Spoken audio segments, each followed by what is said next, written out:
না, যেটা আমার প্রথম প্রশ্ন এবং যেটা সব থেকে বেশি ভাবাচ্ছে সেটা হচ্ছে বাংলাদেশের একটা ভিডিও আমাদের কাছে এসছে।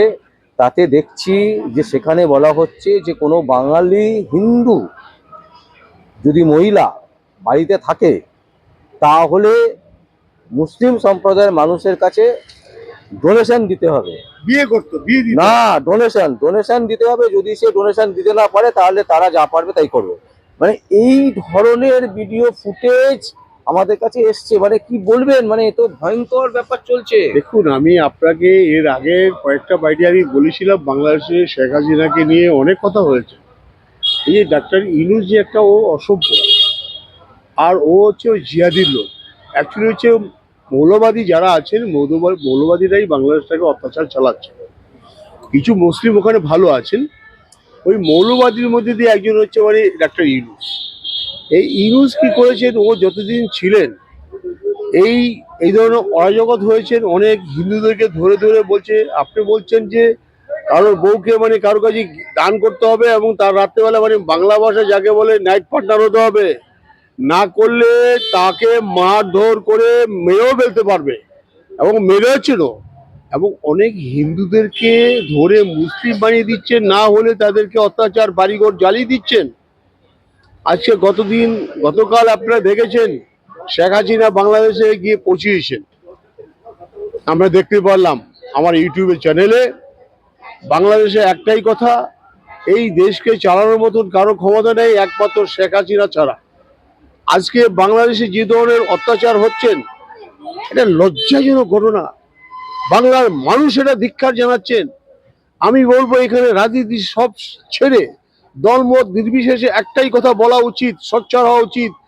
সব হিন্দুদের ইউনাইটেড হতে হবে এবং সারা বিশ্বের ইউনাইটেড হওয়ার জন্য আমি প্রত্যেক হিন্দুকে আমি আহ্বান জানাচ্ছি। তখন দা, এখানে আমাদের আরো একটা বড় প্রশ্ন যেটা হচ্ছে, আমরা দেখলাম উত্তরপ্রদেশে শঙ্করাচার্য যিনি একজন সন্ন্যাসী, ঠিক আছে, তার উপরে অত্যাচার হলো। তাকে স্নান করতে দেওয়া হচ্ছে না নদীতে। তাকে বলা হচ্ছে যে তুমি আইডেন্টিটি কার্ড দেখাও।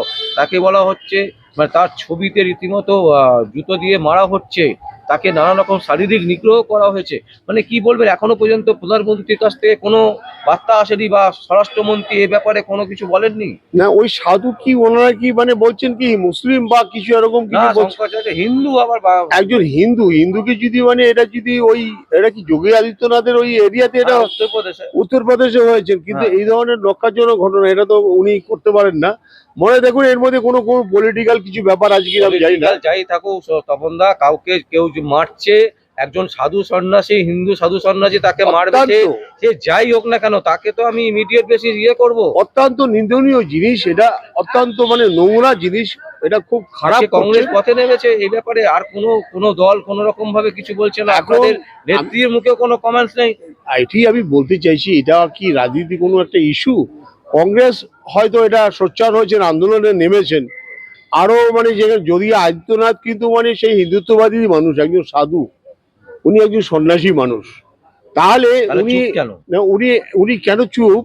ইভেন এখানে মানে আমার দলও কেন চুপ আমি যা বুঝতে পারছি না। এখানে আরো সিপিএম কেন চুপ আমি জানি না। সোচ্চার হয়েছেন কংগ্রেস, আমার আদি কংগ্রেস। তো সেখানে এখানে একটা পলিটিক্যাল একটা ইস্যু হতে পারে, নাহলে এরকম একটা ওই যোগী আদিত্যনাথ উত্তরপ্রদেশ দেশের মতন ওই জায়গার মতন একটা জায়গায় একজন শঙ্করবাবু একজন মানে ব্রহ্মচারী মানুষ, তারপরে এই ধরনের আঘাত করাটা এটা আমি মনে করি নিন্দনীয় জিনিস, খুব খারাপ জিনিস। সে পলিটিক্যাল হোক আর যাই হোক, একজন হিন্দু উনি স্নান করতে যাচ্ছেন, ওনাকে এই ধরনের অত্যাচার করার জন্য আমি মনে করবো সারা ভারতবর্ষের হিন্দুরা লজ্জিত। এটা আমি আপনাদেরকে বলতে পারি। এই কথাটা এই কারণেই বলবো, আজকে দেখুন বাংলাদেশে যা হচ্ছে, এই হুমায়ুন কবির, এই যে একটা হুমায়ুন কবির একটা বাঞ্চোর ছেলে, আজকে বুঝুন ওকে তোলাই দিয়েছে জানেন? আজকে ওই তোলাই দিয়েছে কে জানেন? আজকে ওকে মানে মুসলিমরা ওকে মানে, আমি তো এটা আপনার চ্যানেলে বলে বললাম, এর থেকে নোংরা ভাষা বলছেন। বলছে ও কে ভাই? ও থাকে হচ্ছে রেজিনগর, ও বেলডাঙ্গায়, সেখানে এখানে এসে মানে কেন ও মসজিদ করবে? ওখানে তো অনেক বড় বড় মসজিদ আছে। তাহলে অ্যাকচুয়ালি ওইটাই কেন মানে যেটা বাবর আর রাম নিয়ে মানে এত সারা 500 বছর ডিভাইড, সেটা কি কেন নিয়ে ভাই আবার তুই এখানে আসলি? মুসলিমরা বলছেন, আমরা হিন্দুরাও বলছি, সবাই সোচ্চার হয়েছি। ওখানে জাসনার একটা বিজনেস হয়েছে। হুমায়ুন কবির এমন পাম্প মেরেছে না, ওর বল ফল ফেটে ফেটে গেছে।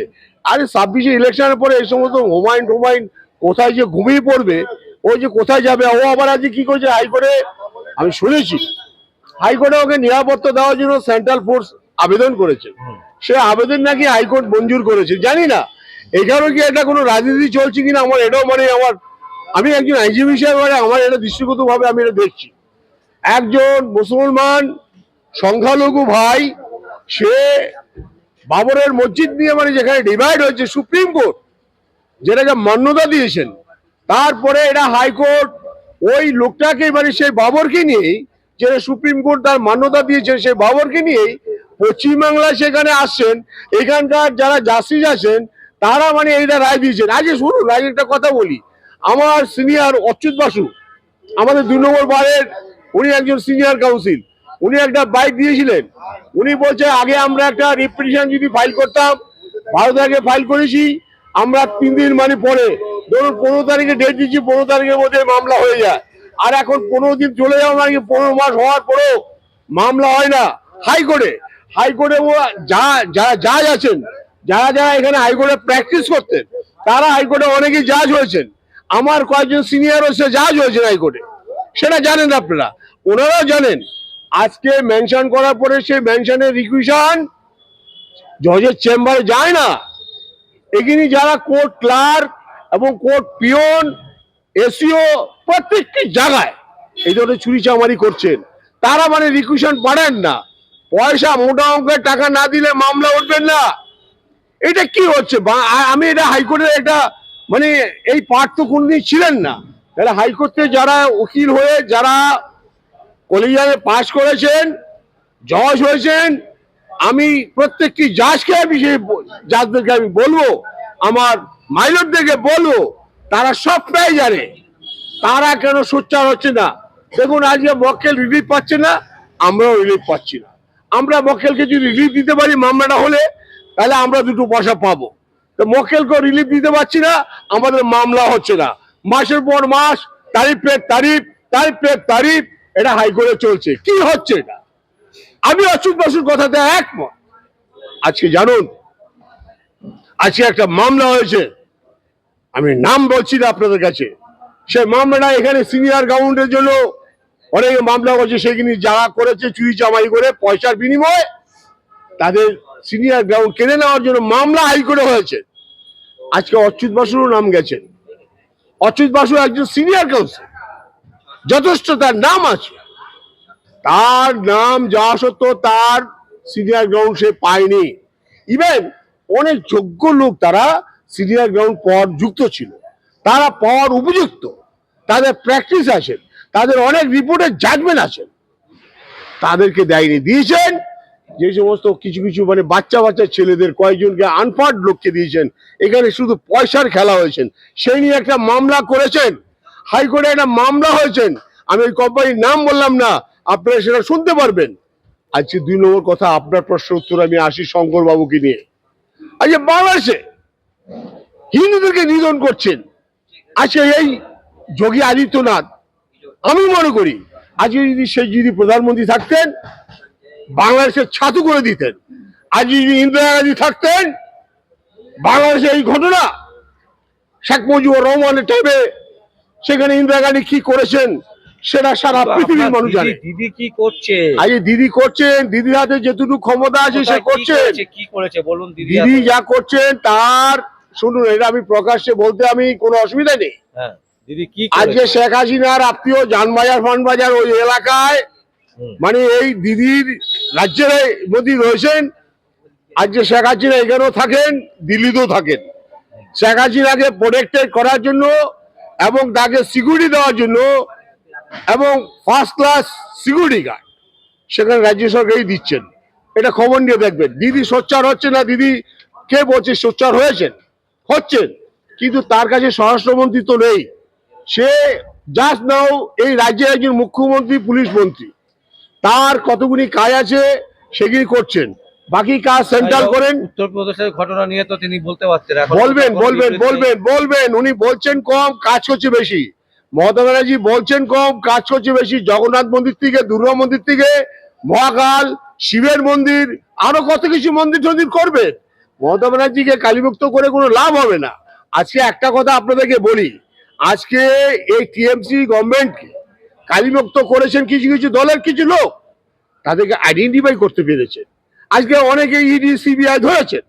আজকে আজকে তো 58 কোটি টাকা ধরেছে আপনাদের তৃণমূল নেতার একজনের বাড়ি থেকে। দেখুন, এগিরি করেছেন ঠিকই কথা, কিছু কিছু অসাধু লোকের জন্য আজকে মমতা ব্যানার্জির নাম কালীমুক্ত হয়েছে। তাদেরকে দল থেকে বের করছে না কেন? বার করছে, আরে এক এক করে বার করছেন তো কাকে বের তাদেরকে। করেছে এখনো পর্যন্ত? এই যে মদন মিত্রকে, মন্ত্রী তো আছে, উনি বলুন না দলে লেগে থাক, তো আছে। না দলে থাক, চুপচাপ থাকবি, কথা বলবি না, চুপ।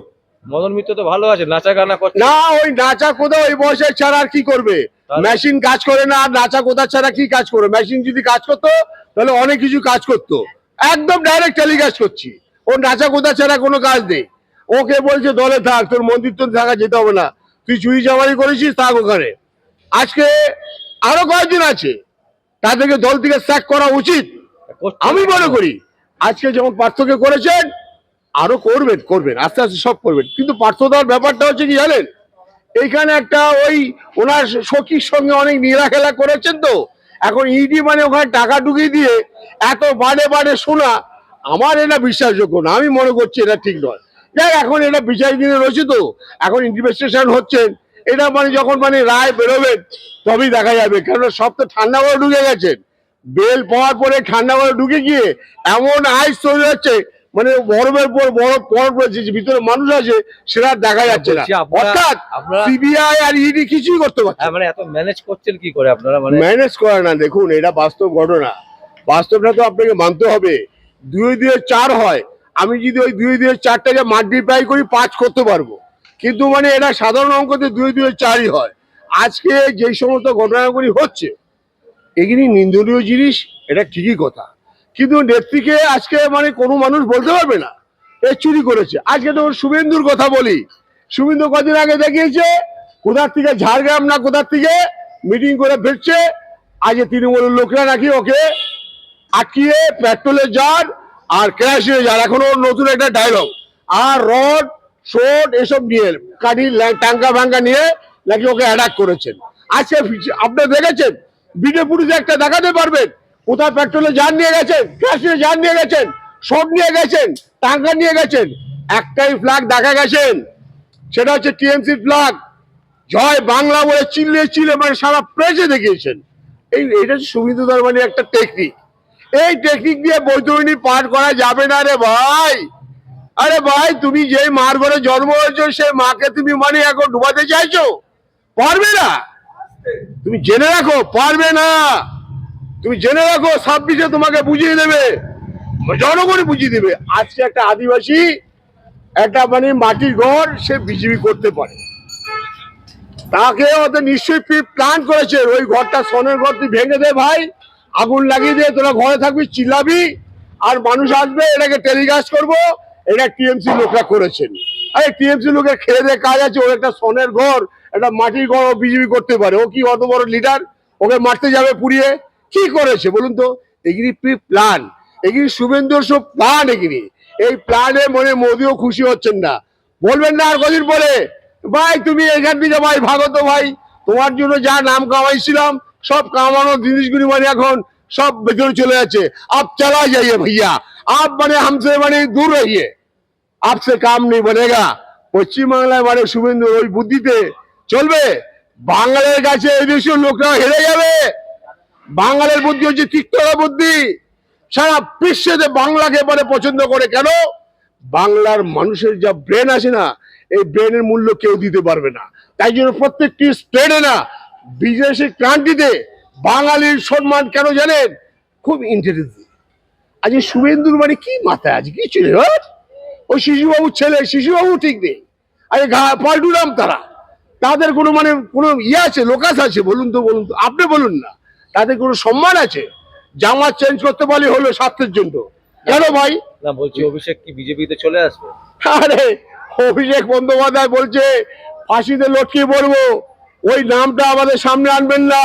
আমরা একটা টাইমে হয়তো আমার নেত্রী সে দলে গেছিলেন, তখন বাজপেয়ী ছিলেন, বাজপেয়ীর আদর্শ অন্যরকম ছিলেন। আজকে বাজপেয়ীকে আদবানিকে ল্যাং মেরে মোদি চাওলা একদম মানে মুখ্যমন্ত্রী থেকে প্রধানমন্ত্রী হয়ে গেলেন। সে তো মমতা ব্যানার্জি করেছে, কংগ্রেসকে ল্যাং মেরে নিজে দল করে আরে সেটা করেছে, সে তো মাদার কংগ্রেস রেখেছে, সে তো একই তো ব্যাপার। কংগ্রেস মানে কি তৃণমূল কংগ্রেস, কংগ্রেসের নামটা রেখেছেন, তাহলে তৃণমূলটা সে তার নিজস্ব ব্র্যান্ড। তাহলে আজকে তাকে মূল্যায়ন করেনি বলে দলে কংগ্রেস তাকে সম্মান দেয়নি বলে তার দলের কিছু লোককে নিয়ে উনি রাতারাতি মুকুল দা এবং মমতা ব্যানার্জি আরো এনাদার সবাইকে নিয়ে মানে সে তৃণমূল গঠন করলেন। আজকে তৃণমূলে আজকে পারফরমেন্স দেখে সারা পশ্চিমবাংলার মানুষ তাকিয়ে আছে তার দিকে। কারণ কি, তাকে কালীভক্ত করলে হবে না। কিন্তু জনসভাতে লোক হচ্ছে না। কে বলেছে আপনাকে? হ্যাঁ। অভিষেক গেছেন বারাসাতে, আপনি উত্তরবঙ্গ নর্থ বেঙ্গলে গেছেন, কোথা কোথায় গেছেন সেগুলো দেখে নিন। লোক লোকে নেই। লোক জায়গা দিতে পারছে না। মহুয়া রীতিমতো রাস্তায় নেমে লোক ডাকছে। আরে মহুয়ার কথা বাদ দিন না, এটা দেখিয়েছে। মহুয়া আমাদের দলের একজন মানে ধরুন বিধায়ক বা এমপি যা হোক হ্যাঁ, ও হবে। ভিডিও ফুটিয়ে দেখিয়েছে। আরে না না, এটা মিথ্যা কথা, এইসব নয়। লোক জায়গা দেওয়া যাচ্ছে না, বাংলার মানুষ দেখতে পাচ্ছেন যে কে কাজ করবে। আরে ডিবে ডাবল ইঞ্জিন করে এরা মাথা কাটা করে দিচ্ছে। আরে ভাই, ডাবল ইঞ্জিন সরকার যেখানে যেখানে এসছে সেখানে ভালো মতো উন্নতি কর ভাই। পশ্চিমবাংলার দিকে তোরা হাত বাড়াচ্ছিস কেন? এত সহজ নাকি পশ্চিমবাংলাকে দখল করা? এটা 26 ইলেকশনে আপনারা মিলিয়ে নেবেন। আবার বলি, টাইম কম হয়। একটা কথা বলি আপনাদেরকে, এই শেখ হাসিনাকে নিয়ে আমি লাস্ট দুটো কথা বলে আমি আপনাদের কাছে আমি বিদায় নেবো আজকের দিনের মতন। একটা কথা জানবেন, শেখ হাসিনাকে আজকে সারা বাংলাদেশের মানুষ সে চেয়েছিলেন। ইন্দিরা গান্ধী যেখানে মানে এই বাংলাদেশের লোককে সবকিছু যুদ্ধ থেকে আরম্ভ করে, সৈন্য থেকে আরম্ভ করে, সমস্ত সবকিছু অর্থ টাকা পয়সা চাল ডাল থেকে সবকিছু এই ইন্দিরা গান্ধী মানে দিয়েছিলেন। আজকে মোদিও কিছু দিচ্ছেন, কিন্তু ইন্দিরা গান্ধী যে ক্ষমতা ছিল সেটা মোদির নেই। আজকে যোগী আদিত্যনাথ যদি থাকতো তাহলে মানে বাংলাদেশে ধ্বংস করে দিত। আজকে যোগী আদিত্যনাথকে আমি বলছি সেকেন্ড প্রধানমন্ত্রী হওয়া উচিত। আমি এই জানি মমতা ব্যানার্জি নিজে আমার নেত্রী সাপোর্ট করবে। আজকে মানে বাংলাদেশে দেখুন শেখ হাসিনা আবার ঢুকেছে। যোগী আদিত্যনাথ যদি আলাদা একটা দল করে তৃণমূল কংগ্রেস না না, ও যোগী আদিত্যনাথ ওই বিজেপি বিশ্ব হিন্দু পরিষদ হয়তো মানে বিজেপি থেকে বিশ্ব হিন্দু পরিষদ থেকে হয়তো দাঁড়াতে পারে মোহন ভাগবতের হয়ে, সেটা হতে পারে। ব্যাপারটা হচ্ছে কি, তাদের মধ্যে একটা ক্লাস সৃষ্টি হয়েছে। আরে মোদি মানে আদবানি এবং মানে যার ঘরে খেয়ে দিয়ে বড় হয়েছে আদবানিকে, তারপরে আপনার ইসেকে আরে বাজপেয়ীকে ল্যাগ মেরে সে মুখ্যমন্ত্রীতে প্রধানমন্ত্রী হয়ে গেছেন। অনেক বড় বড় ডায়লগ মেরেছেন। গ্যাসে 400 টাকার থেকে মানে সেখানে আজকে কত চলে গেছেন। লোকে সাবসিডি দিবেন, ব্যাংকে অ্যাকাউন্টে মানে 10 লাখ টাকা ঢুকাবে, 10 পয়সা করে ঢুকায়নি। এই সমস্ত বাজে লোক, এরা এই সমস্ত বক্তৃতা জানেন। আপনারা একটা কথা মনে রাখবেন, ছোট করে আমি একটা কথা বলি, বাংলাদেশে আজকে গণ আন্দোলন শুরু হয়ে গেছেন। শেখ হাসিনাকে মানুষে বরণ করে নিয়েছেন। শেখ হাসিনা ছাড়া কেউ কিছু করতে পারবে না। উনি যা বাংলাদেশে যা উন্নতি করেছেন, ফেব্রুয়ারিতে ভোট হচ্ছে বাংলাদেশে, হবেই হবে। ইউনুস মানে অলরেডি রিজাইন দিয়ে দিয়েছেন।